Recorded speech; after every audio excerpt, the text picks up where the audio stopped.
Yo, what's up, boys? All right, boys, we got content. We have content today.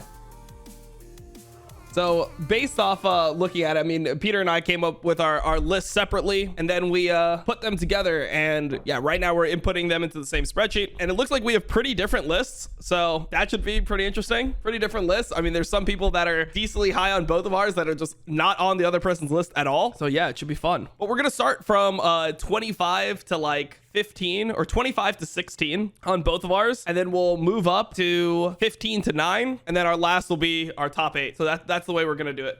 So we're gonna start with the bottom, which to me is actually the most interesting, just because if you think about like how these lists end up working, the bottom people, there's way more choices. There's way more different options. Like the difference between somebody like Closer and somebody like Honor or Gumayushi, they're actually pretty close compared to when you look at the top 5, top 8 are generally gonna have a lot of the same names. Ryoma top 5, absolutely not. Hello? Hey, can you hear me? Yeah, I can hear you. Okay, I'm looking forward to seeing where you put Naguri. I mean, Naguri is like actually one of the hardest people to rate, you know, because like when you think about Naguri, you can't be like, oh, this guy is trash, you know, even though he ran it down so hard, you can't call him trash, but at the same time, it's like really hard to rate him super highly. Yep. So, oh man. How confident are you that your list is correct? Oh man, what does correct mean? Exactly. I'm really confident in like my top 15. I'm going to war on my top 15. I mean, the problem with like my 20 to 25 is there's so many players I want to. Exactly. Yeah. I feel the same way. For me, my number 11 is a bit interesting. I'm not too sure where to put that guy, but my 1 to 10, I'm super confident about. My 11 to 21, I'm super confident about. But let's see 22 to 25. I think that's where the real spice is, right? 22 to 25. All right. Okay. So we'll start with 22 to 25. All right. Are we going to do honorable mentions? Yeah. We can do honorable mentions. Let's do 21 to 25. 21 first. Okay. So you have Ale, Core JJ, Ruler, Husha from Beyond Gaming, and Niski. I have Mako, Elyoya, BDD, Closer, and Maple. Ooh, okay. So we literally just have no similar names, I think. Interesting. So Elyoya is your highest rookie, right? Ooh, actually, he may not be. He may be your second highest rookie. Interesting. Fuck, I didn't even think about like who's a rookie. Oh, I mean, who's a rookie and who's not a rookie. I mean, I think so. I think Elyoya is probably my highest rookie. So I guess the big thing is like we're gonna have different placements on Elyoya and Kaiser. So I mean, I'm pretty sure, yeah.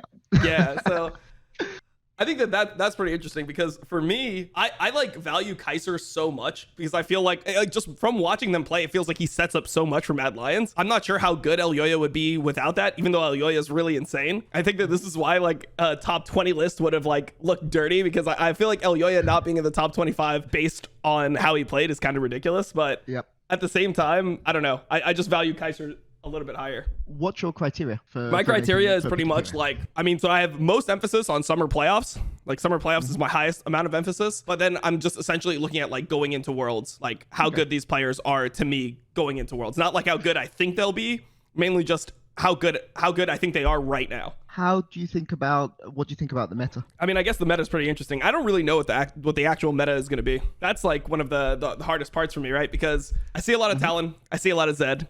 I don't actually feel like those picks will be that meta at Worlds. Like I feel like Kiana will come back. I think Lee Sin will be super high priority, maybe even permabanned.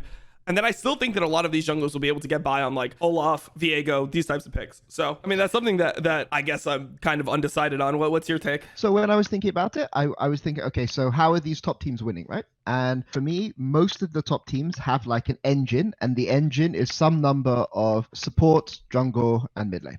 And I don't think there's any team that's, you know, in the top that's a contender at Worlds, even for playoffs, that isn't in some way based around at least 2, maybe 3 of those positions. And that's why I think actually Mad Lions actually have a lot of resilience going into Worlds because they can play through mid jungle, they can play support jungle, and they can play support mid, which certain teams can't. But I think it's really easy to look good as an AD carry or to look good as a top laner if you're on a really strong team right now. Because the way that the meta is people play through mid and transfer the pressure into side right now. And so it makes it very hard for me to rank top laners or AD carries super high unless they're like clearly god tier, like so far ahead of everyone else. If they're just like top laner in their region, I think I can't rate them that highly because I don't feel the game is really played through them or played around them. With that in mind, what about Closer? Because I'm assuming Closer didn't make your list, right? If he's not top 25, or if he's not 21 through 25. I'm assuming Closer didn't make your list. Yeah. So I only have one NA player on my list, and that player is called JJ. And why is called JJ on the list and not Closer? I think Closer was the best player in NA playoffs by significant margin. But when I look at Core JJ, the way that he's playing side lanes, the way that he's playing his early game, the way he's roaming, I just look at him and he's a really fluid player. And actually, one of the things which I've rated really highly on my list are players that are really fluid in kind of the lane assignments, fluid in how they roam and that kind of thing. And I look at him and he's stuck playing with Jensen and Centaurian, two of the least fluid players that I can possibly imagine. And I just sit there and I'm just thinking, how good would this guy be if he was not on a team with Centaurian and Jensen? I mean, that guy could even win worlds, man. It's crazy. Yeah, I mean, he could even win worlds. And I mean, when TL were good in playoffs, it was because they were doing that more fluid style, right? Like they played Jensen on Lee Sin. He was perma roaming all the time. He was perma diving, and then they kind of stopped it in the 100 Thieves series, and you saw it was just Core trying to do things, and he just couldn't do anything because 100 Thieves was shutting him down. Everything he was trying to do down through their mid jungle. For me, I didn't have Core on my list, and I think that there was like a point where he started like over roaming, and I guess like from what I'm hearing is like your reasoning for that is like his roams were actually like fine. It's just that he's not playing with like a very fluid mid jungle. So like when he's roaming, he could get more done than he actually did end up getting done. But for a point, I felt like he just like started roaming almost aimlessly to me, where I didn't feel like there was good like solid team plans around his roams. Then he would just come back and be like down levels. Especially this happened in finals, but I think a little bit in the first series versus 100 Thieves, I started noticing this. I mean, I like Core JJ. I think he's a fucking monster, but I mean, it's really hard to put NA players on this list just straight up. And I think that the only player I could rationalize is like this guy is a fucking 1v9 player was Closer. I thought Closer was just the best player in NA playoffs. I thought he just really smurfed when it mattered. And yeah, I just think I think he's a beast. Let's talk about a couple of the interesting ones. We both have a Gen G player at 23rd. You have Ruler, and then I have BDD. Does it spoil the list if we talk about like if we both have like the other one higher? Well, I mean, talk about BDD. Like, I mean, we could talk. I don't think it spoils too much. Okay. If we go into talk about how the teams function. Number one, I am like kind of a Gen G hater. I'm just gonna say that right now. Yeah. Like it pains me to put BDD on this list. I just feel like this team is like worse than the sum of its parts. You look at all the players and individually, I mean, like you could maybe even like make an argument with how Clid played in the T1 series. Like, I mean, at least in like the first game before he ran it down in game 2. Like if you look at how the players played, you could potentially put up to like 4 Gen G players on this list. But to me, I just think that like Gen G they're just bad when it matters. And BDD, I think he's really talented.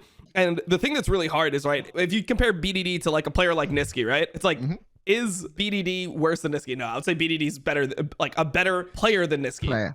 But when I see him play, I just feel like he's like missing that like fight, that like grit. And that's something that I really respect in a player. And I just feel like Gen G as a team, they just have none of that. Yeah, I completely agree with you. And I think BDD is, in terms of pure talent, he could be a top 15 player, maybe a top 10 player. But he just doesn't do anything when he has a lead, right? Like they play the game really, really slow. So we'll talk a bit about this list later. But my list, I think most AD carries and top laners are ranked really, really low compared to what most people would have them.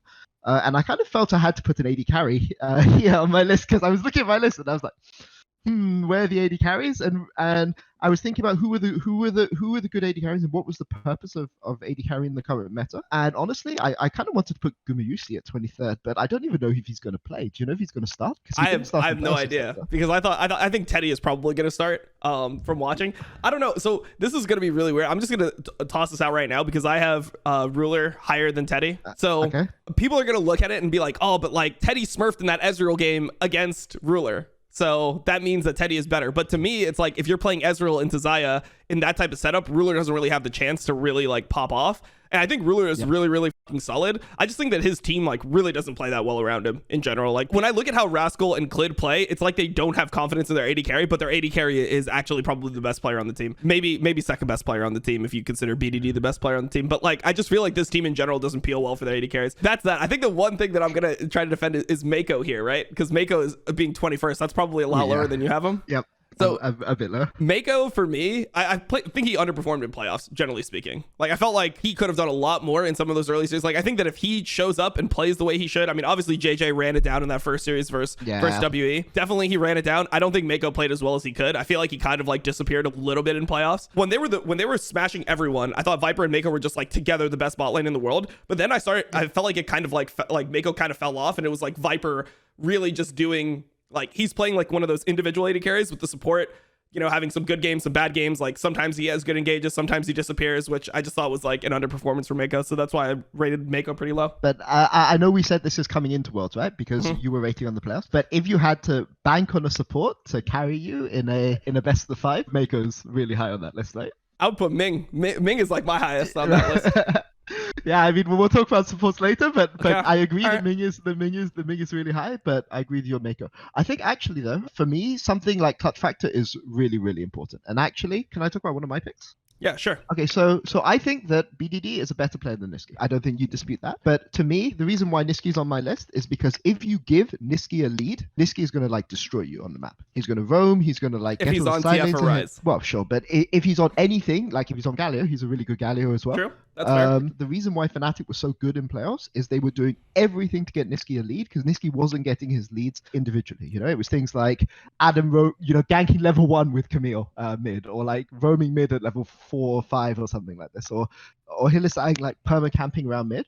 But when he got those leads, he just was destroying the entire game against really, really strong teams, against G2 in the Rogue series as well. And the reason I put him here at 25 is because where's BDD? I'll just do a spoiler. BDD's not even on my list. And for me, a player like BDD who can get his leads, what's the point of getting a lead if you're not going to win the game with your lead and your team can't consistently rely on you to do anything with that lead?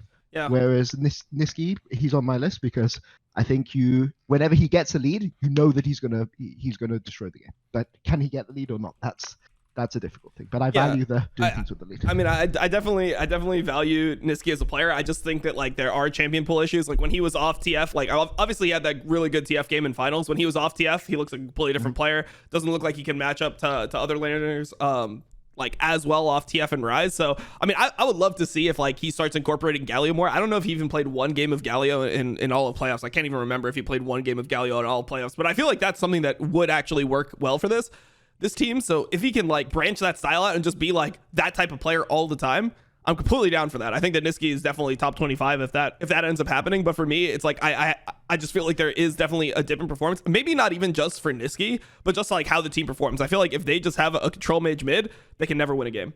So I agree with you 100%. Why'd you have Mako at 25 as your PCS representative? As my PCS representative. To be fair, I didn't watch like I watched very few games of PSG. I watched the Beyond Gaming series, and then I remember him at MSI, and I just feel like Maple has that like clutch factor to me. It seems like he's good when it matters. I mean, if you consider MSI as like the peak, I thought he was like very good throughout all of that tournament. And there was another player that I was considering. I was considering Doggo as my PCS representative. Yes, yeah. So I just felt like Doggo didn't look as good as I remember him looking. I mean, I kind of wish that Doggo was still on PSG. I just feel like that team was better than PSG with Unified. But yeah, just I have confidence in Maple to actually show up when it matters. When he's not like in a situation like he was in LPL where he's on some like bottom feeder team that, you know, everyone is kind of like looking down on him. I feel like in the context of him representing PCS, I just feel like he's gonna do well at Worlds. So I think that's probably like probably my most sketchy pick, just period. I think that's probably my most sketchy pick on the whole list. But a lot of this is just like feeling that I think he's going to perform when it matters. So that's fair. I was also tracking Doggo a lot, but the thing that surprised me a lot was how Ahusha was playing. And I'm going to be honest, I had Inspired here at 24 because I know Inspired had a rough playoffs, but he was comfortably the MVP of the league, I think, in some regular season. But I thought Ahusha was impressive, and I'll be honest, Kelsey Mercer persuaded me that Ahusha should be here. And I do think that he's the best player coming out of PCS because I think his pathing's really good. I think his early game plans are really good. He doesn't have that much strength in his lanes, so I don't know how good he's going to look in main draw, but I think in play-ins he's going to be the best player in play-ins. Second best player in play-ins. I forgot that. After Chovy? Yeah, I forgot. Wait, so you think he's going to be better than Tarzan in play-ins? Wait. Are LNG in planes? I think they Oh. are. Are they not? Oh man, that's so unfair. Okay, fine. He's going to be the best player outside. Yeah, okay, you're right. You're right. Okay, yeah, he's going to be the best player outside LNG and Hunwell Life for sure. I think that's fair. I can't say I watched enough of him to really make like a fair judgment on him. I didn't even rate Beyond Gaming in my top 25 list because I watched 2 series of them all season. I mean, my interpretation of PCS was like they're just gonna completely stomp their league. They're undefeated, whatever, and then they just like lost that random series. And I'm like, okay, maybe I actually need to start watching this. I'm really happy to see that you're an Ale lover. I'm a really big Ale supporter. So here's my take. I think Ale has the chance to be like the most surprising player of the whole tournament. I think that for people that don't know who this player is, like most people, I feel like just don't even watch LPL and they don't know that Ale is even like a threat. He's the bin of this tournament to me, where he could just suddenly pop off and just be the best carry top laner in the tournament, given the right circumstances. Like if the meta becomes Jax Camille and that's what people are playing, I think this guy is a fucking smurf on those champions. So I respect Ale pretty heavily. By the way, I just for your just to tell you, I moved the list up to 16. So now my chat is looking at 16 to 25. Okay. That's where we're at right now. But yeah, I think Ale is a complete smurf. I agree with you completely. When I said I was certain up to 21, I'm really glad we did a top 25 list instead of a top 20 list, because I was struggling between Hylissang and Ale, and this kind of made it really easy. I could just put both on. Yeah. But I think so. Obviously, the best player on LNG is Tarzan. I think nobody's going to dispute that. Mm-hmm. But LNG, they don't go to Worlds without Ale, right? Like he dominated World Elite, except ignore the second game, where he got smashed. Where versus but every other game in that series, he was dominating. He was dominating in the RA series against RNG. He was arguably their best player, maybe their second best player against RNG. Yeah, I mean, I would even say the Suning series, they don't even beat Suning without Ale. For sure.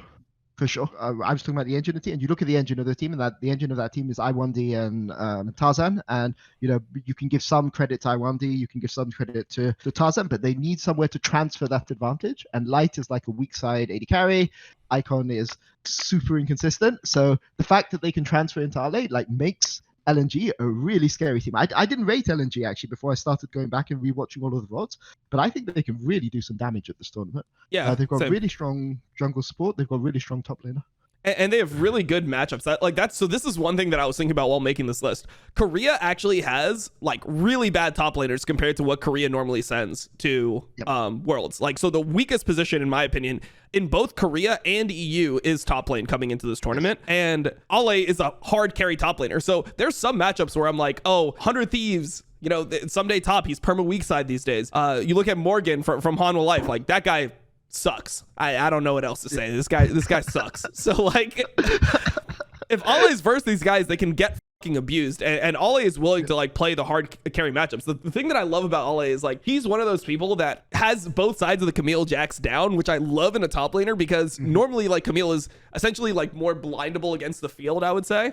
So you can use like Camille versus Kennen. You can use a Camille versus Jace if you have like a plan to potentially like you have prio mid and a stronger jungle matchup, something like that. You can play those types of matchups, but then also what he has is he has the good Jax to counter the Camille if people start taking the Camille away from him, and his Kennen is fine too, which I assume to be a pretty good pick of this tournament. So I feel like Ale can actually do so much damage versus these top laners. The one on your list that I think that people are going to see already that it's not on mine is Kana from T1, because I was pretty low on Kana most of the year. I know he played a little bit better he played definitely a lot better in playoffs than he did in the regular season, but I don't know, man. I'm not sold on Kana. Yeah, the question though is when ranking these guys, obviously. So I'm just going to say directly now, Nuguri is not on my list. Nuguri did not make your list. It didn't make my list at all. Whereas he's on your list, and we'll talk about Nuguri in a sec. But Nuguri's not on my list. Flandre's not on my list. Do you think Kana is a better top laner than Nuguri? Well, the thing is, I felt Nuguri was pretty bad this summer. Like, if you'd asked me spring Nuguri, if you'd said last year, I mean, there's no question, right? But do T1 win that many games if Kana doesn't do what he does for that team?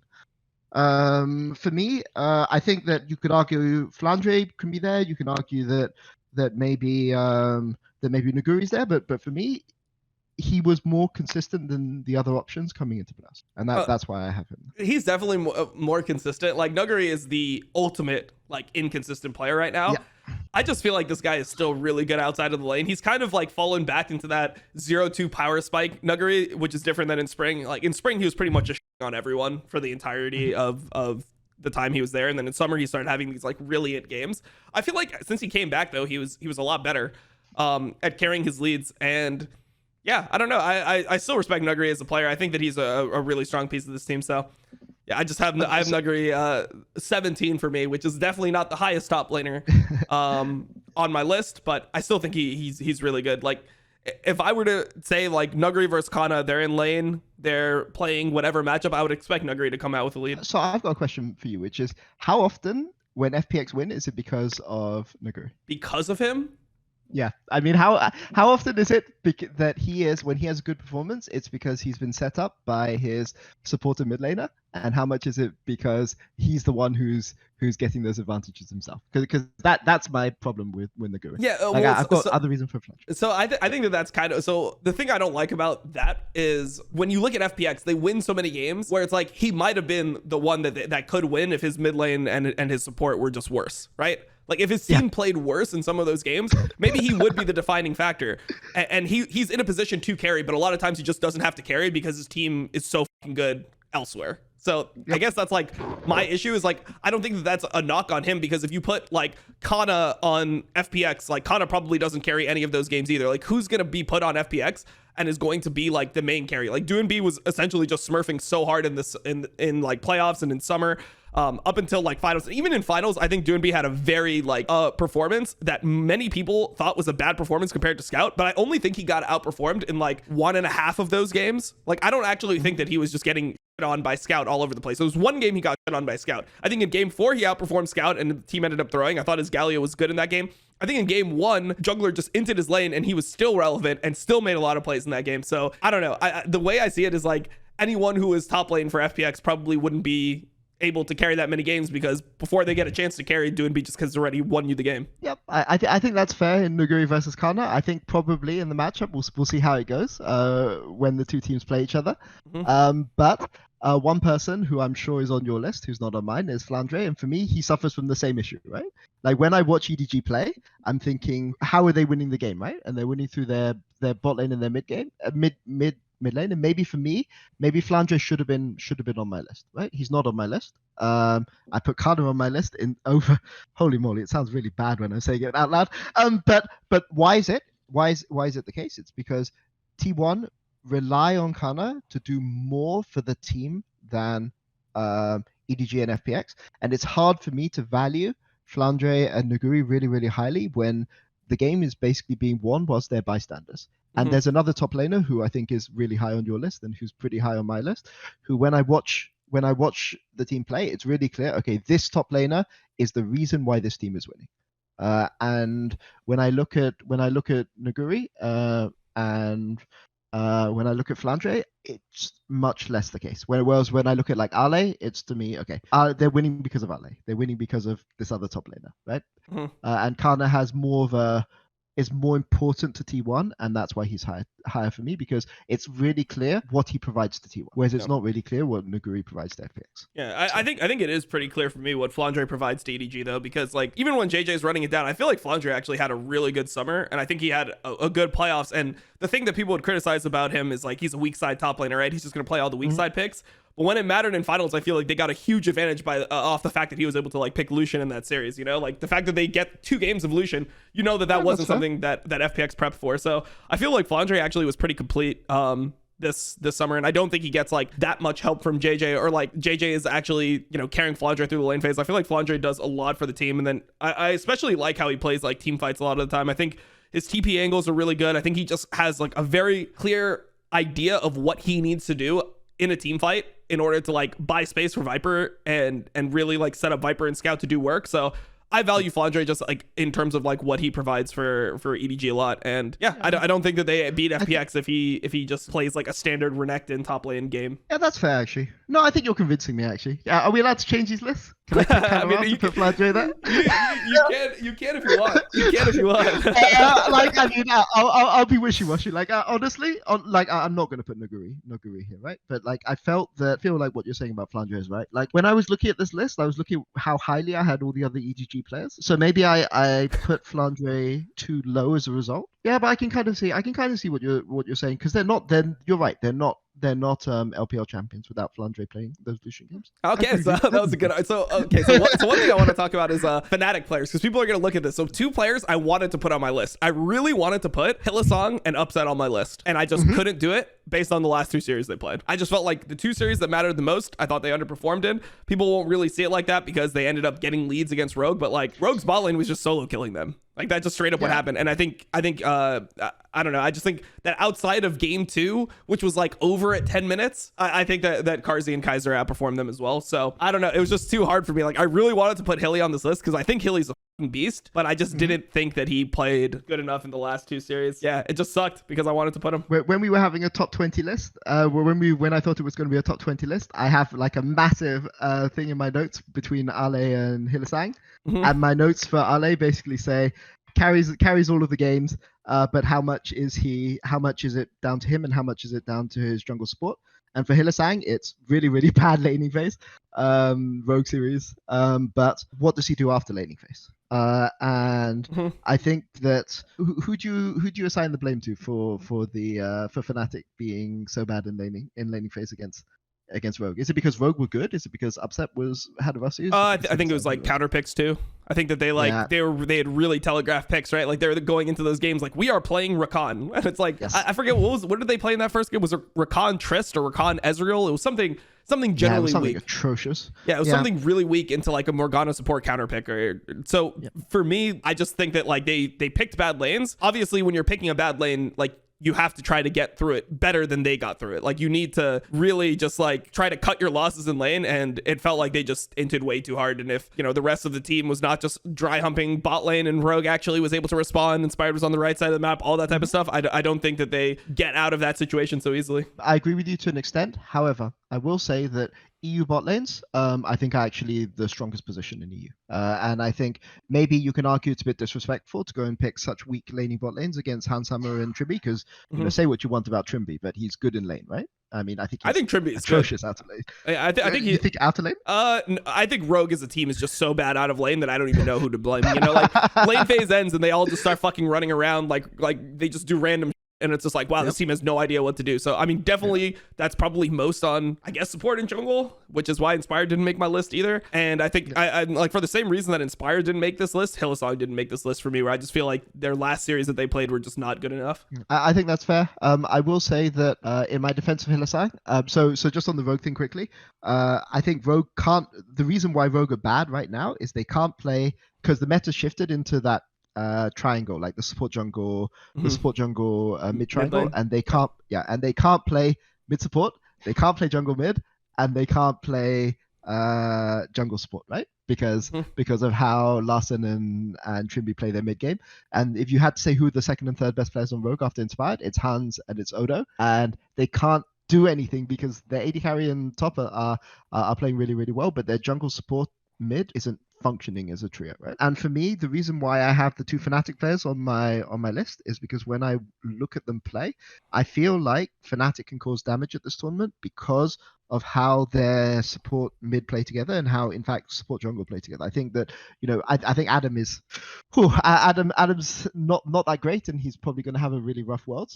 But the thing about Adam that you have to appreciate is I've already went down this road before. It's really hard to like argue this, like there's nothing you can say because suddenly like you try to argue like I think Adam's like 5th or 6th. That was my argument originally, and then you see him against Armut, and then like those same fans are like, Armut fucking sucks, and then like Armut just shits on him, all of it, and they're like, well, Armut's actually the best, and then Adam's second best, and it's like, what the fuck, man? Like, how did this change up so quickly? So Bro, this is a tough road to go down, let me tell you. But the thing about Adam is Adam realizes he's a dog, right? Like, I mean, and he realizes the meta is for top, it's for top lane, it's for top lane to be the dog role, right? And that's why he's mid at level 1. That's why he's mid at level 4, right? In all of those series, whenever he gets any kind of advantage, he's going straight to mid because he's like, okay, I have my lead, but I'm not going to hold my lead, so I've got to give it to somebody who can reliably do something with that gold. Exactly, but that's so accurate. That's what it is. He knows that he is not going to hold his lead that well. Like that's not why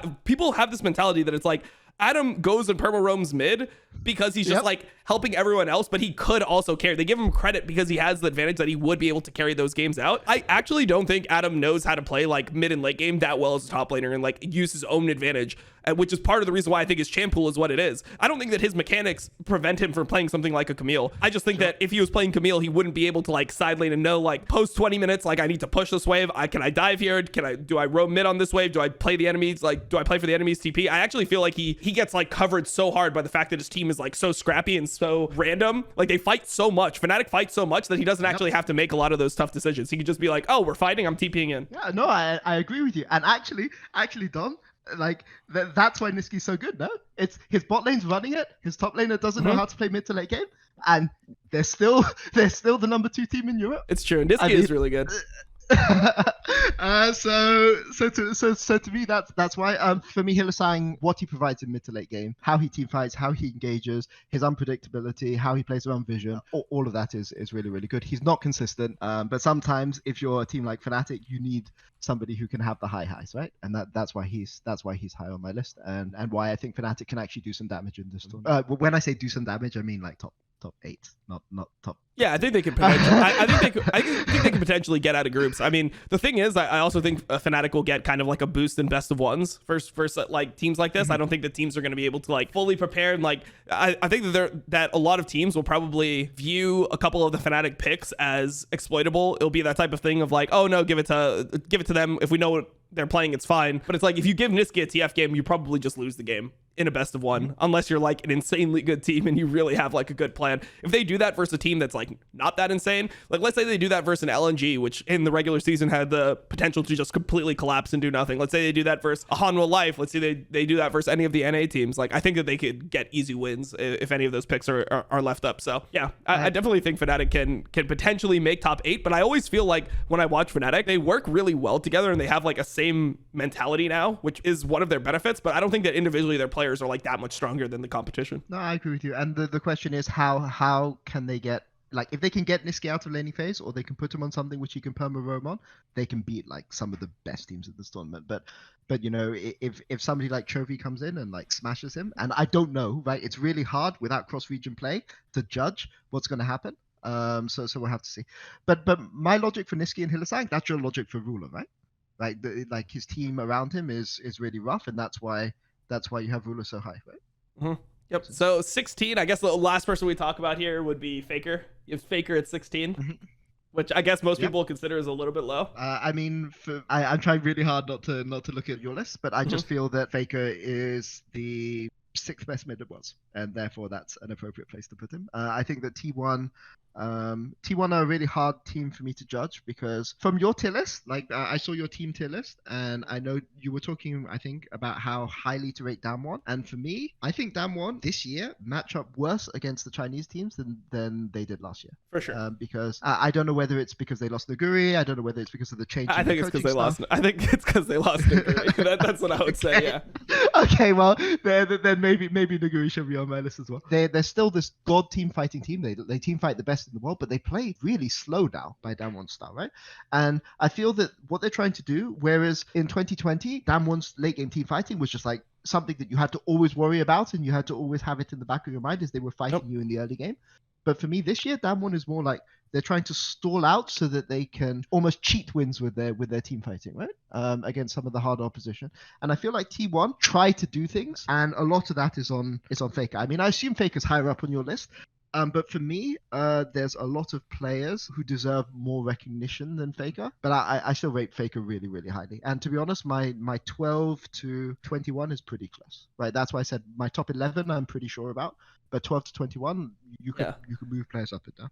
My top 15, I'm like that with top 15, and then I don't know, my list afterwards, I just feel like a lot of these players are pretty interchangeable. Like I have Wei on my list. I don't know if you have Wei on your list, but I have Wei on my list, but Wei at 19.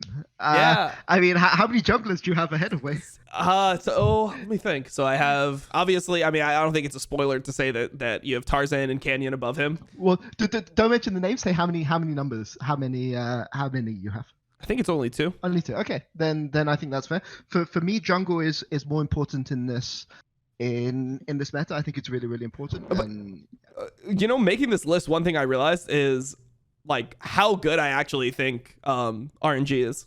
Because I have 4 players in the top 20 from RNG, and it's like I know Cryan is an issue, right? I know Cryan is an issue, but RNG, I was really surprised because I made my tier list of teams recently, and one of the main criticisms of my list is that I had RNG as the 4th best team in the world, and I really think that RNG can just win this tournament. I think it's possible for RNG to just win this tournament. I don't think that they are that, like, I think they had a really bad series against LNG, but if you look at how that series looked compared to how they normally play, it wasn't really like LNG did things that RNG wasn't prepared for. RNG just failed to execute on the things that they have been insane at all season with like not much pressure under it. So I still think RNG is like a really insane team. I think teams are really underrating them. And like when you look at these players, Gala, Ming, Wei, Xiaohu, that's a fucking nuts team. Like this team could win worlds. It's crazy nuts. And that's why actually, like on your tier list, I think you've got Damwon way too high.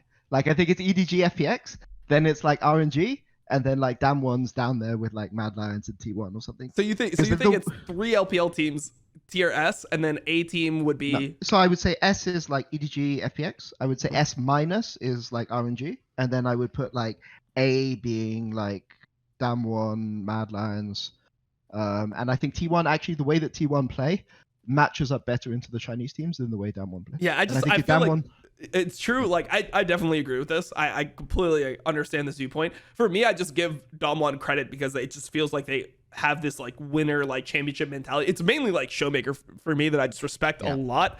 And I think that this guy just like finds ways to win. If Damwon played against EDG, right? Like I would think that EDG is just a better team than Damwon, but I could see like Showmaker just refusing to lose that series and just beating a team like EDG.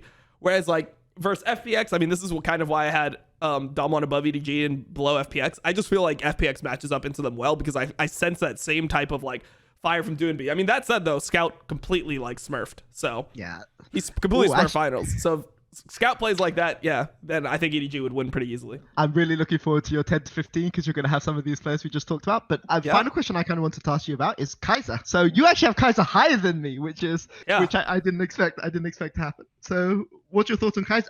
Where's Kaiser on your support rankings? I think fourth or fifth. Fourth on mine as well. I just think that Kaiser is a beast. I think he does so much work. I think his laning is like sometimes really good, sometimes it's just okay. But I think outside of lane, this guy is insane. I credit him a lot with like the mad mid game, like them just being super fucking good mid lane or mid game, roaming around the map, like finding all these picks, refusing to like lose. Like it feels like he always understands when they have like opportunities to retake vision or opportunities to look for a pick. I don't know. I rate Kaiser super, super highly. I think this guy is a fucking beast. Yeah, I think that he's super, super strong. And support was always been the position where you always wondered whether European teams could handle the Asian teams, support and top. And I think that the top laners that have been sent this year from China and Korea aren't actually that strong. And we have supports that can, like Hylissang's always on his day has always been able to fight them. Right? Of course. And Mickey on his day as well. Although there were other things in G2 that allowed that to happen. But Kaiser, I actually genuinely think can go like face to face with Ming and just like match him, right? And I don't have much bigger praise to say for that, right? Yeah, I think this guy is insane. He definitely it actually pained me putting him 16. I wanted to like, he's somebody who I'm really willing to defend on my list. So I guess my top 16 are like the people that I'm just like I will go to war for these guys. I just think that he is probably the most underrated part of Matt. I mean, I know a lot of people have Elyoya above him. I think in all the lists I saw, I don't think I saw Kaiser's name, but I saw Elyoya's name, and I think that Kaiser really does a lot to enable Elyoya to just be as good as Elyoya is. But I mean, definitely you can't take away from Elyoya's early game. But I do think Mad does have some sketchy early games, and you know, like there are some bad plans in the early games, which I feel like Kaiser has less control over. All right, let's go to 11 to 15. Okay, so my 11 to 15, I have Faker, Carrier, Crisp at 13, Gala at 14, Flandre at 15, and then you have Tarzan at 11, Carrier at 12, Crisp at 13, Scout at 14, and Elyoya at 15. So let's talk about where we agree. So Carrier. Yep, and Crisp. Both of them. Yeah. 12 and 13, that's pretty crazy. I mean, to me, Crisp started like 18th on my list, and then as I watched more and more FPX games, I remember thinking, why are they winning all of these games? Right? He's like, so good. Top lane, he is so good, and I kept moving him higher and higher and higher over every single time I rewatched, and I think that basically he is the number 2 string on the bow that FPX need, because I don't think they win. They are the dominant team they are if Crisp isn't played. Yeah. But you still put Carrier over him, right? As the LPL watcher. I did. I put Carrier over him. I mean, I think Carrier had some like really standout games. This is one where like I just felt like I had to put Carrier here more than I really wanted to put Carrier here. Like when you watch him play, I mean, he is really, really solid. I do think when I watch T1, they have that like, I mean, they seem a little bit like EDG to me, where I could see T1 randomly collapsing, which is really weird to say for a Faker team. Like historically, when you used to like talk about Korean teams, right? If you talked about Faker at Worlds 2017 or something, you're like, man, this guy could just win the game alone. Like this is a team that is better than the sum of their parts. I actually feel like T1 has a decent amount of miscoordination and things like that in their games. Well, they'll just randomly throw their leads, and you know, like if Teddy doesn't play that Baron situation so well in game 4 of Gen G, do they get to play against 5? Do they play Gen G in 5 games? Do they potentially lose that 5 game and like, you know, maybe they're the 4th seed or something? They lose to Hanwha Life. Like there's a lot of these situations where I feel like T1 doesn't have that like strong mental that they used to. But I do think that like as a technical support, Carrier is extremely good. So that's why I have him here. I feel like he just deserves to be highly rated on any tier list because of just how, if you watch him play, there's nothing you could really be like, oh, this is like what he lacks, you know? No, I agree with you. And for me, like, Carrier is the best mechanical support in the world. But if you look at what he's doing with his jungler in the mid to late game, if you look at how he's playing his side lanes, it's always like he's always hesitating, right? It's weird to describe it, but if you watch, he's not.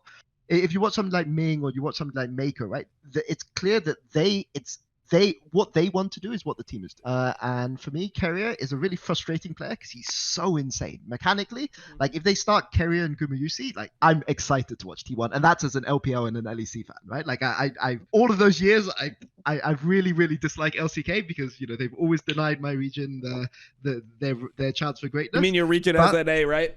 Sure. I mean as NA, yes. But okay. When I watch Gumayusi and when I watch Carrier, I'm just excited. I want to watch more. And that's why I was going to ask you. You have Faker over Carrier. So why? Yeah, I mean, so the way I kind of see it is, you know how you talked about like the engine concept? I really feel like Faker is kind of an engine for the team, not in the same way that he's like facilitating all the action, but I feel like he is definitely like has a lot of like the pull of the game. When you're watching a T1 game, it feels like you're watching like, I mean, maybe it's just because Faker is Faker and like everyone's just going to be constantly focusing on him, but you're waiting to see like, is Faker gonna like carry this game? And I think that Faker with his like with his play on Azir and like him just having this like increased value of it, it seemed like he's willing to do things that other people aren't willing to do in terms of champion pool. And there is like some level of sacrifice, I think, with him like playing these types of picks so that, you know, they have this late game insurance policy, because I don't think that T1 really can win if Faker's on Galio or if he's playing like a ton of TF games. Like, I mean, he's been playing Rise, but I mean, obviously, the like huge Rise in that everyone's gonna remember. But I think that he like that kind of functions differently because it still has that like late game power. So I really think that Faker is I feel like he's the one that is definitely like creating a lot of like the action mid to late, like whether he's entering the game or not, obviously, like I guess that depends on what game it is, but I really think that he's just still got that like factor to me where it's like, damn, this guy can just win you almost any game that you're in. So I respect Faker a lot. I mean, obviously I'm probably biased because I think he's the GOAT, right? Yeah, he's for sure. He's for sure. So maybe I could have put Faker lower on this list, but when I'm watching T1, it still feels like I'm watching Faker's team, not Carrier's team. Especially when he's on Azir, right? Like, I mean, he plays Azir like other people play Lee Sin. I mean, he's it's almost a fault, to be honest. Like, there's times where I'm like, can you just stop E-ing forward? Like, but you know, it is what it is. But he does that knowing that every single time his team loses, he's going to just get done by like everyone is going to get. And I mean, you have to appreciate that. You have to appreciate that a lot. For me, I just felt Carrier is too strong a player to ignore. I think Faker is more important to T1, but I feel that Carrier is like, I think he's the best mechanical sport. Yeah. I don't think he's the best sport in the world, but I do think he's the best mechanical person in this position. Yeah, I mean, it's kind of interesting, right? Because I view it the same way you look at any of those teams that are centered around like one of those players. like maybe Keria is a better player. Like if you were to just rate every little thing, like mechanics in lane, like positioning in fights, like skill shot accuracy, like if you were to rate all those different things, you compare them per position, maybe Keria is a little bit higher. But when I look at T1, I'm like, if they lost Faker and had another mid from LCK, let's say you just threw in Fly or something. Well, I mean, I know that this is a rough comparison, but like, I mean, who else are you going to talk about that's not on one of these teams? Let's say you took BDD, put him in T1, like, and then you compare that to if you had put Life in T1 instead of Carry. I feel like that team is instantly so much worse. And that to me is like why I just value Faker so highly. Okay, so yeah. Gala overweight. Yeah, Gala overweight. I think Gala is like, I mean, you could criticize his champion pool, but I don't actually view his champion pool as something where he can't play other champions. It just feels like he's a perfectionist, you know, like he's willing to take hits for his team by early drafting his AD, or like obviously, or Ziggs, if you want to consider that, but he could draft his pick early on in the draft. And I feel like that gives RNG just so much potential to do other things. I mean, I think that all the picks he plays, he's really, really good on. When you watch him play Ziggs, it's like the best Ziggs you've ever watched in your life. When you watch him play Varus, it feels the same way. I just, every time I watch Gala, sure, he has a small champion pool, and he kind of has like this thing where he'll have like a top pick in the meta, and then if that's taken away, he's going to pay his second pick. And if that's like the way he's playing his third pick, which is different than the ADs that are going to be bouncing between like, oh, Aphelios looks really good for this game. All right, now we need like a different AD so that our support can roam. Now we're going to pick Ezreal. Like, it's less about his team. It's more about just like how good he is on different champions. But I think Gala is so good on his thing, on his champions. If you remember back to MSI, how good does this Kaiser look? I mean, people tried countering it. People tried a bunch of different approaches. Like, what happens if we take something that scales evenly? Then maybe he could match Gala later on. But this guy just carried every game, and I felt really good watching his Ziggs. Part of the reason why I'm rating RNG highly and why I do think that LNG series was a fluke is because when you watch them play against WE, they were just old RNG again. Good Baron setups. They had people playing around Jiahu permanently. Gala was having a good game. His Ziggs was really insane in that series. Cryan was playing roamers, enabling everyone on the team. So I feel like the two main threats on RNG in terms of carry potential, Gala, Jiahu, and yeah, Gala to me, I really respect his ability to be that like perfectionist, and his ability to just pick his picks regardless of what the counters are and just on whatever counter you throw at him. Yeah, no, I agree, but then I've got a follow-up question to you, which is what happened against LNG? What happened against LNG? Well, I mean, for me, I don't think that this team like should have lost against LNG. When you watch, I don't think so either. When you watch them play against LNG, I just thought that they had an off day in terms of their setups. I mean, they threw at Baron, right? Like game one, they threw at Baron. Yeah. They got their massive lead over Ale. Jiahu had 3 items at like 21 minutes on Kennen or something, and then he just got picked by Icons Leblanc. Something that I actually think that the team adapted to. They just started like, I'm either they banned Leblanc or did they take it away? I'm pretty sure they just banned Leblanc or they played a good counter into it in the WE series. I'm not sure exactly, but I just remember they had an answer to it then. And I just feel like they had an off day because they were just messing up the things they were good on all season. And to me, when I watched it, I didn't feel like LNG was, I said this before, but I don't feel like LNG was doing things to force RNG into harder situations that they had been in before. It just felt to me that RNG was making worse decisions in those situations. So yeah, I mean, it was definitely a bad series, worst series that they had. If you think about their trajectory going into it, like the BLG loss, don't really put any weight on that because like things like they're already qualified for playoffs. I don't really care about that. They beat EDG. They were on this massive win streak. Like outside of that series, I don't think that there's much you can criticize about RNG. They were looking like a team that could potentially have just won LPL again. Yeah, we saw that they can show up when it matters in MSI. We saw that they can show up when it matters in spring, and I just think that they're a really solid team. So yeah, if they have a bad series like them, they probably can get eliminated from this tournament, even in quarters potentially based on matchup. But I definitely think that this is a team that is super underrated right now. Like the team could easily win Worlds. We could just be talking about them again like we were talking about them at MSI. Yep, I agree with you, but I can, after the LNG series, after they threw, there's something in my mind that won't let me have faith in RNG. And I don't know what it is. So I have to, because I don't think LNG are in the same like tier as RNG. Like they're just different levels of team.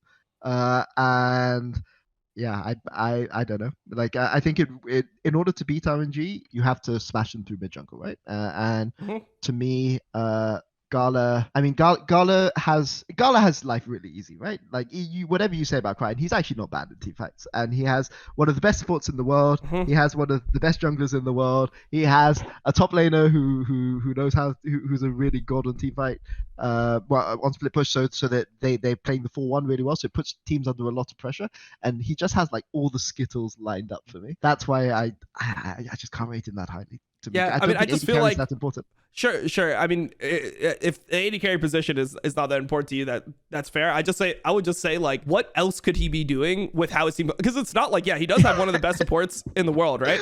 But it's not like they play around him like frequently at all. It's almost like they're perma going topside, and he's just like left 1v2 to just survive, and he's still always relevant. And I still don't think he makes many mistakes in team fights at all. I mean, that Ezreal game, he got caught at the end of the game. Yeah. And it felt like RNG was actually going to win that series. Like it felt like they were going to come back and win that series before he got caught in that LNG game where he gets Ryze ulted on, which is like a lapse of judgment. It's definitely a mistake. He normally doesn't get caught like that. But in terms of team fighting, I almost never see him make mistakes in team fights. Like getting caught before a team fight is different than actually fighting a team fight and playing incorrectly, right? Like having poor target selection, not understanding like where your threats are. I just feel like he's just so good at all that stuff. So I rate him really highly. No, I agree with you. It's just for me, I only have 2 AD carries on my list, right? And it's just really hard as an AD carry. Like the only thing that you can do right now as an AD carry to impact the early game is smash your 2v2 so hard that like the enemy support can't roam, so your support wins, right? And that's why I find it really hard to rate Gala, but I do agree this guy's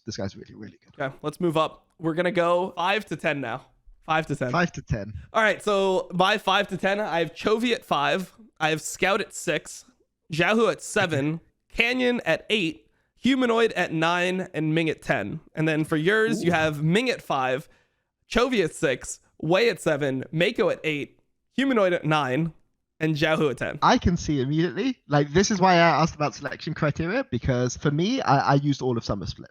Whereas the fact that you have Scout at 6 suggests to me that that playoffs was much more important for you, right? Yes. Because he was really bad. Like by Scout standards, not by like normal mid laner standards. He had a rough Summer Split, no? I don't think he had a rough Summer Split outside. Like, I think he had a rough ending to the Summer Split, but I think his early Summer Split was pretty good. I think he had decent champion pool. I think he was one of the first people on the like Leblanc train that was actually really performing on that pick. A lot of the time he was playing like Lulu Zin with JJ, and he was kind of like functioning as an enabler for this team. But I would say that he definitely had like a rough period in Summer Split. But to me, his Summer Split looked like, he's performing at like, for LPL standards, like out of 10, he's performing at like a 9 for the beginning, and then he dips down to like a 7 or 6. And then he comes back to like a 10 for playoffs. So that's fair. I mean, for me, maybe I was too shaded by what happened in playoffs. I think that we still have Scout and Faker. So in ranking order, the only difference is that I have Humanoid over Scout in terms of ranking mid laners. It's just that I hold that inconsistency against him at the end of summer. But so it's interesting now that I see that you don't have Tarzan in up to now. Yeah, and I have Tarzan at 11, and I think that's another thing as a result of summer, because I said my number 11 pick. I'm not sure where this guy goes, but in playoffs, this guy was a god, no? In LPL playoffs. Oh yeah, he was a god, and I mean, what I always say about Tarzan is he's one of the few junglers that can like find picks that will just win you the entire game, and other junglers like can't actually use a jungle counter pick. It's like if they pick Lee Sin, you just pick Xin or Viego or whatever, and you just like 50-50 the jungle matchup and just hope you can outperform later on. So I don't value that like just 50-50ing jungle as necessarily a good thing. I think that there are things you can do that will just win you a game, and Tarzan makes such good use of his jungle counter pick a lot of the time. I mean, he knows when all these different champions are viable. I mean, specifically, I thought the Zac pick was insane. If he sees you have a mobile mid lane, a mobile bot laner, pick the Zac, really rough on the entire game alone. And yeah, I mean, I think he's just by far the best player on LNG. I don't think they get even close to Worlds without him. I think that's fair, but I noticed now that I see your top 10, you don't have I1D anywhere on your list. So how much credit do you give? Do you think I1D is like an illusion that's created by Tarzan? Because he looked pretty good, has looked really good at points. He did look really good. I mean, to be honest, I'm not like the biggest fan of how they play bot lane in general. I guess in the early series, I just remember them playing like a lot of like Vayne lanes into Ziggs, just 50-50ing that lane, and somehow they would just farm until 30 minutes and win the whole game, which I wasn't super huge on. I didn't think that was actually that good of a strategy. I want to see how that goes at Worlds, because I've been a hater of that strategy since day one, but they made it work whenever they picked it. So maybe they just have like really insane play outside of it. I mean, Iwandi is definitely somebody who's like an honorable mention on my list. He's like 25 plus. I think Light is, I guess, there too. When I saw them play against EDG, they kind of just got smashed bot lane. I just didn't have like a huge impression from Iwandi. I think he was decent in team fights, decent mid game, but I think that Tarzan is definitely like leading the team and directing all the action. Yeah, I think that's fair. For me, I give Iwandi more credit, because I think a lot of the way he's playing mid game is super good, and I think he enables Tarzan a lot, which is why I found it, because LNG were not good for most of Summer Split, like for half of Summer Split, and for me it's really hard. like obviously they were really, really good in playoffs, but I wonder how much that was down to patch. I wonder how much it was down to RNG. You know, like they're not even at Worlds if RNG beat them, right? Because they don't make the lower gauntlet. So it's really, really hard. Like I know that Tarzan is a really good player. I see that. I'm guessing. No, I think they do make. I think they do make the lower gauntlet. The top 6 were guaranteed gauntlet. So it would have been RNG, LNG, FPX, EDG. As soon as LNG beat top, I think they qualified for the gauntlet. Oh, okay. Then that's worth a bit more credit. Tell me about Humanoid, because you've ranked Humanoid over Faker. Okay, so you ranked him. I ranked him above Scout as well. But obviously I'm a Mad Lions fan, and obviously I love this guy and I think he's insane. So why have you ranked Humanoid so high? Because I mean, I assume he's your highest Western player.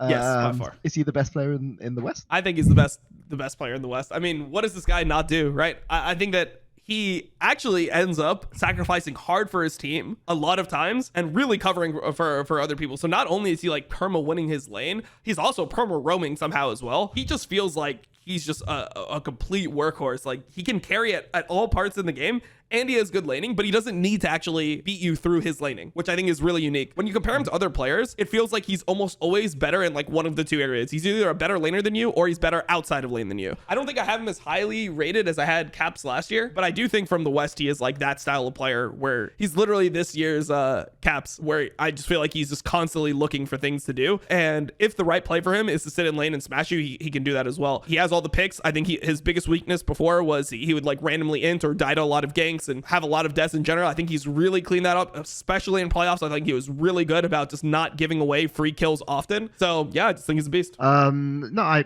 perfectly agree with you. And here though, when I look at your list, this is the thing which interests me the most. I look at your list and your ranking of RNG players is Xiaohu, Ming, Gala, Wei. Yep. And mine is Ming, Wei, Xiaohu, and then Gala would be next. So it's interesting that you have Wei really low on your list, and you have Ming below Xiaohu, right? So I guess my question for you is, what's your opinion of how RNG win games? Because I'll go and talk with my theory. Okay, so I assume that we have like the same. I mean, we both know how they win games, right? So it's like it's top lane focused. They're support and jungle roam heavily. They make sure that Xiaohu is ahead, and then Xiaohu is the one that carries the game. And I guess for you, you're more on the side of like you're crediting the enablers for putting Xiaohu in the position to actually win the games. And I guess my way that I see it is Xiaohu plays his lane well, and he carries his lead throughout the game. So not only does he carry his lead throughout the game once he gets the lead, but he also sets his lane up in positions where they are diveable as well. Like they are diveable. They can just like create this massive lead and really just like top diff the enemy. So yeah, I guess that would be the difference if I had to. Yeah. And I mean, I think here the fact that our lists are so different for RNG, I think shows the difference in our criteria, right? Because I think it's just about who you give the credit to. And for me, Wei and Ming, the way that they play the early game is pretty obvious. You know, they play into top, and I give Xiaohu the majority of the credit for that. But in the mid game, the Wei, RNG are the only team that I feel confident can execute the 2-1-2 every single time. For people who don't know, 2-1-2 is where you attack enemy strong side with the intention not to kill them on their strong side, but to take their wave and to get out, right? Whilst you play two people into your strong side, so you're kind of disrupting enemies' play, delaying their play, and then forcing into your strong side really hard. And I feel like RNG are the only team that can execute this. I put that a bit down to Tabe's coaching, but also it's because for me, Wei and Ming play it so well, and this is why I have Wei. Like I think Wei's probably the fourth highest jungler for you. So yeah, I have Wei. I think he's third, right? Okay, third. Yeah, third. Oh, yeah. third. Okay. Canyon, Wei. So junglers. Then you can probably guess where Tarzan is. So. Yep. But for me, I value the mid game much more on a jungler. Although, which is funny because my number. His mid game is really good. Like Wei's mid game, like it feels like him, but it's so hard for me to tell. Like, is it just because like so for me, the way I think RNG operates is that Ming is like, I mean, when you just watch the cameras, it feels like this guy is perma talking, right? So is Ming just telling his jungler, group up with me, we're clearing vision here, like we're retaking vision, and then like then go off, do your camps, and then you can come back in a minute and we'll do the same thing once we have like pressure again. Like I don't know who's actually controlling it, so it's really hard for me to give credit. I mean, I think Ming is really insane. He's the highest rated support I think I have on my list. Yeah, he's the highest rated support I have on my list, and I just give him a lot of credit for like directing the game. Yeah, no, I think that's fair. I mean, for me, I don't think Ming is. I think Carrier is better mechanically than him, but there's two things that I really love to watch in League of Legends more than anything else. And the first is watching Keria and Gumiyushi play lane, and the second is watching Ming and Wei play mid game. I could just watch that for hours and just watch them play the mid game, watch how they lane aside, watch how they rotate. I think it's just so beautiful.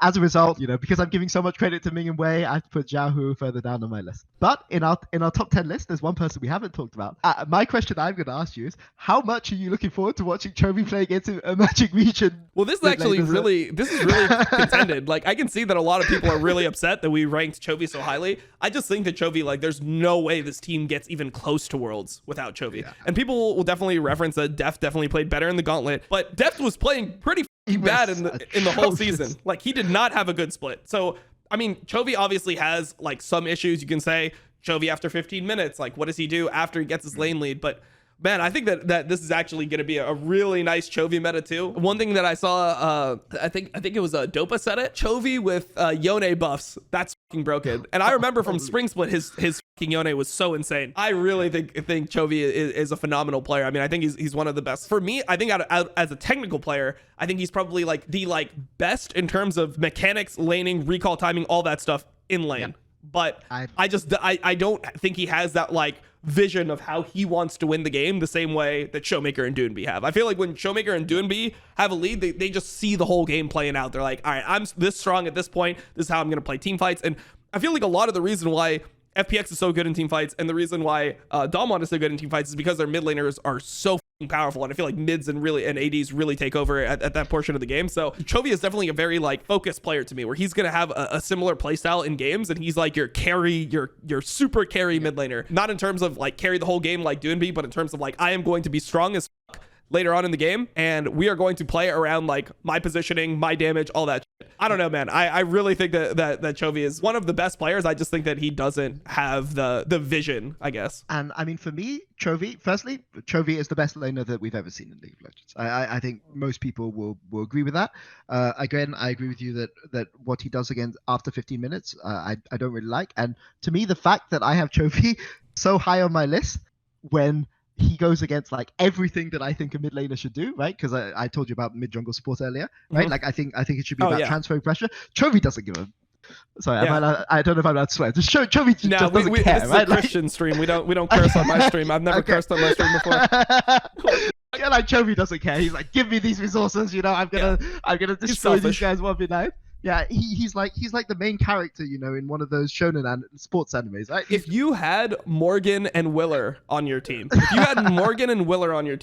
how would you play your game out? Like, would that not like with your brain and make you want to be this type of player? Like, I give him some type of pass because this is like an illness that's specific to the situation that he's put in. What I really want to see is I want to see Hanwha Life versus Fnatic. Fnatic will just come in and he just won't play the game, right? Mm-hmm. They'll just have three people. I think that's a good matchup for Fnatic, for sure. Yeah. Are we going to do top 4 together, or are we going to do top 4? I just brought it out on stream. The full list is now open on the stream, so people can see every single one of our rankings and how they go. Yeah, we have a couple different players. All right, so I have one thing to say.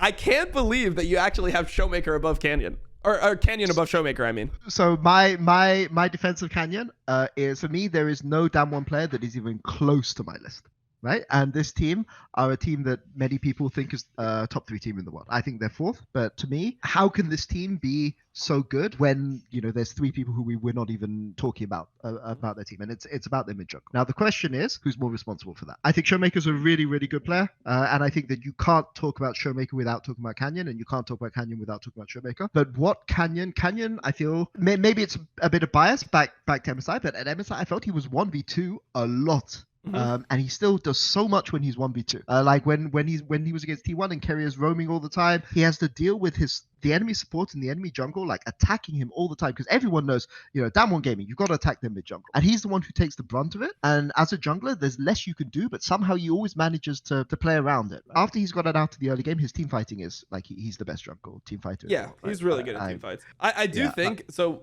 I guess one thing I would say is I do think that this meta is not going to suit him as well as the last one at Worlds, right? Like, it's not an Italy Graves meta anymore. it's like, from what I can tell, it's going to be more of like a Lee Sin Viego Xin meta, which I think he's like good at because he's good at team fighting. And like Lee is obviously has a lot of influence in team fights. Xin has a lot of influence in team fights. Viego is something that doesn't really have that much like influence unless your team sets you up. But I just don't think that it's as good of a meta for him. So I have Canyon a little bit lower. I feel like Showmaker is just, for me, the type of guy that he just has that like that champion quality about him, where it just he has that like air when he's on the Rift, you just feel like this guy's gonna find a way to win. You know, he's got that like chip on his shoulder type thing where it feels like he just refuses to lose a lot of the time. So I really value Showmaker, but just not as high as Viper or Doonby. We both have Showmaker over Chovy, which I know some people in the Korean community won't like very much, right? Because sure, back in Korea, they rate Chovy consistently over Showmaker. Do you want to comment on that, or should I comment on that first? You can go first. Okay, so for me, I think Chovy is better in lane than Showmaker, but for sure, in team fights, in terms of how he plays mid game, in terms of how he transfers his pressure,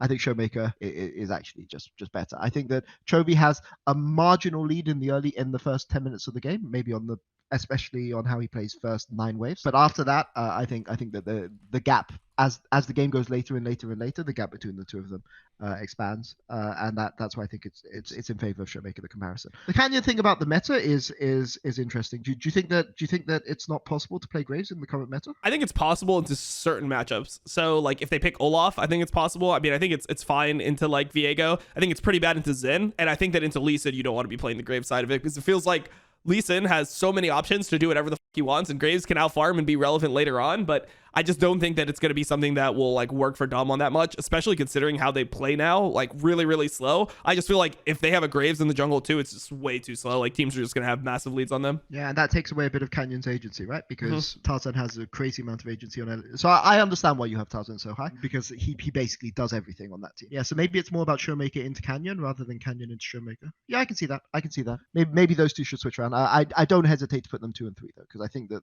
they're like dragging the corpses of their like what happened to Beryl this year? Like, well, Beryl's been better recently, but I mean, it's just like, it's just the MSI really just like hurts, you know, like it's just something that stays with you, that performance. Those Nautilus games, I don't think they'll ever leave my mind when I view that player. Viper. Well, should we do Downbeat first, or should we do Viper first? Let's do Viper first. Okay. So I think Viper is just the perfect player. He literally is so good, and if he just played a different role, I'd probably have him first. I just don't think AD is as useful as mid lane right now. But this guy is like, he's the one that wasn't choking at all. When EDG starts doing their choking, JJ is literally having a breakdown. They have to sub him after the first 2 games because it's that bad, and use the guy that played 1 joke of a game earlier that split because Clear Love was running it down so hard on his birthday they couldn't even give him a second game. Like, oh man, that's the way I'm characterizing it.